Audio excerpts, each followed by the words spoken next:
हम सीधे रुख करते हैं। इस वक्त हमारे साथ बीजेपी के सांसद राज्यवर्धन सिंह राठौड़, जिन्हें अभी अभी आज जब बीजेपी ने उम्मीदवारों की लिस्ट जारी की है तो विधानसभा चुनाव में उम्मीदवार भी घोषित कर दिया है। बहुत स्वागत राज्यवर्धन सिंह राठौड़ जी, एबीपी न्यूज पर आपका।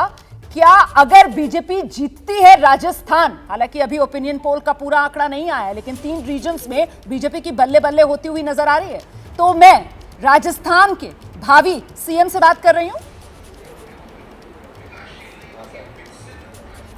नहीं, देखिए, ये जो मुख्यमंत्री के चेहरे के ऊपर जो एक्स्ट्रा फोकस जो पिछले 5 साल रहा, उसी कारण से तो राजस्थान का बेड़ा गर्क हो गया।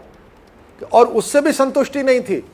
एक व्यक्ति मुख्यमंत्री बना हुआ था, एक व्यक्ति उप मुख्यमंत्री बना हुआ था, लेकिन दोनों असंतुष्ट थे।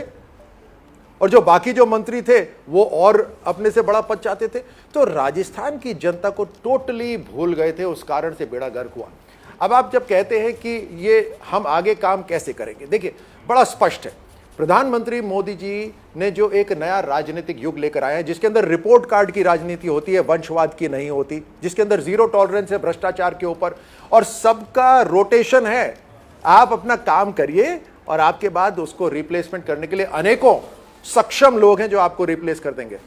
नोबडी इज इनडिस्पेंसिबल और you have to give full commitment to your job, और वो भी अनुशासन के साथ। एक तो वसुंधरा राजे को भी पार्टी ने इसी रणनीति के तहत रिप्लेस कर दिया है।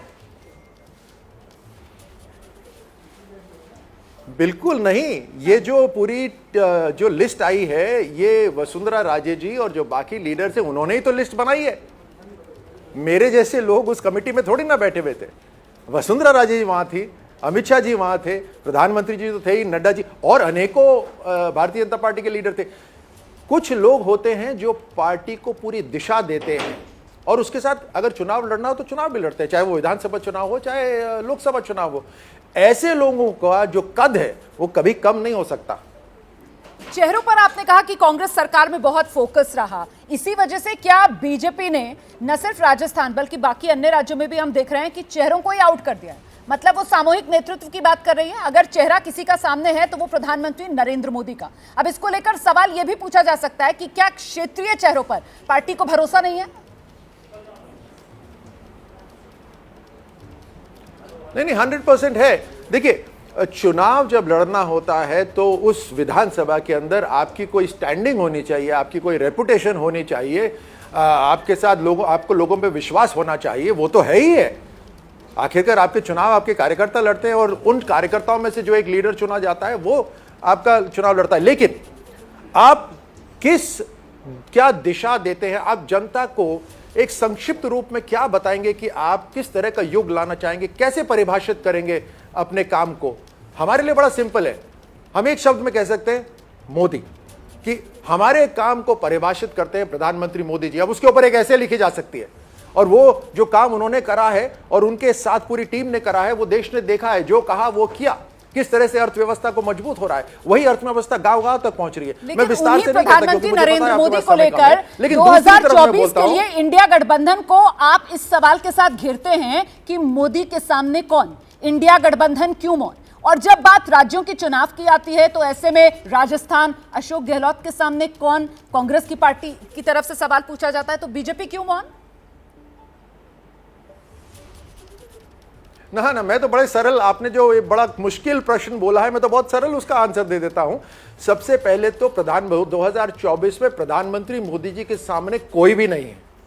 ये जो इंडी अलायंस है, ये इंडी अलायंस तो बिल्कुल अपॉर्चुनिस्ट अलायंस है। वो तो आप सब जानते हैं, अलग अलग दिशाओं की है, तो सेल्फ सर्वाइवल के लिए साथ में आई है। चलिए एक बार को 24 को छोड़ते हैं, सीधे 23 पर आते हैं, जो आपने दूसरा प्रश्न पूछा कि गहलोत के सामने कौन। अरे गहलोत का तो काम ही जैसे नाकाम हो। आप बताइए कि युवाओं को नहीं छोड़ा उन्होंने, बेरोजगारी पूरे राजस्थान में बढ़ गई। युवाओं के अंदर, अब मैं युवाओं को एक सेकंड में आपको बताऊं तो इन्होंने बोला, योजना लेकर आए कि हम रोजगार नहीं, हम बेरोजगारी की योजना लेकर आ रहे हैं। इनका उसमें था मैनिफेस्टो के अंदर बेरोजगारी भत्ता। रोजगार की कोई योजना नहीं थी। बेरोजगारी भत्ता की जो योजना लेकर आएगा वो रोजगार कैसे दे सकता है? उन्होंने बेरोजगारी के अंदर भी एक अपनी शर्तें लगा दी। उसके बाद जब स्वाभिमान से जो इम्तिहान देना चाहता था उसको बोला पैसा दो तो पेपर मिल जाएगा आपको। ये राजस्थान की जनता के लिए हुआ। मतलब 18 पेपर लीक हुए और रद्द हुए, इन्होंने तो नई इंडस्ट्री खोल दी। और दुष्कर्म, किस तरह के अपराध हुए, किस तरह के दुष्कर्म हुए, और फिर दुष्कर्म तो और उसके ऊपर से असंवेदनशील बयान। अब मैं एक यहां पर दोहराऊं तो सदन के अंदर बोला गया पीछे मुंह करके, अरे हम तो मर्दों का प्रदेश है इसलिए हमारे यहां रेप ज्यादा होते हैं। आप सोचिए, ऐसे लोग तो इनके मंत्री हैं। जो अकेडमीज चल रही है राजस्थान के अंदर, जिसके लिए राजस्थान जाना चाहता है, इनके एक मंत्री बोलते हैं डंडा दे दो मेरे को, मैं ठीक कर दूंगा। He is on record by the way. हाँ, और एक मंत्री बोलते हैं कि इनको तो बंद ही कर दो, बैन कर दो।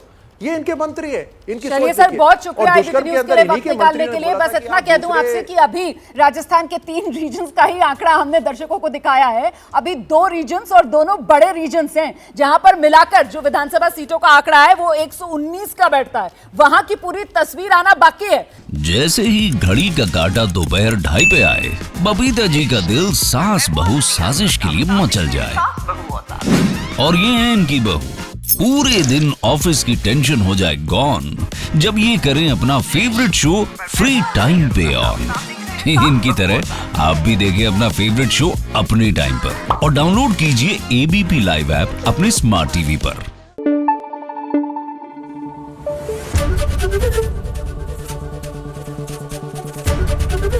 ABP न्यूज आपको रखे आगे।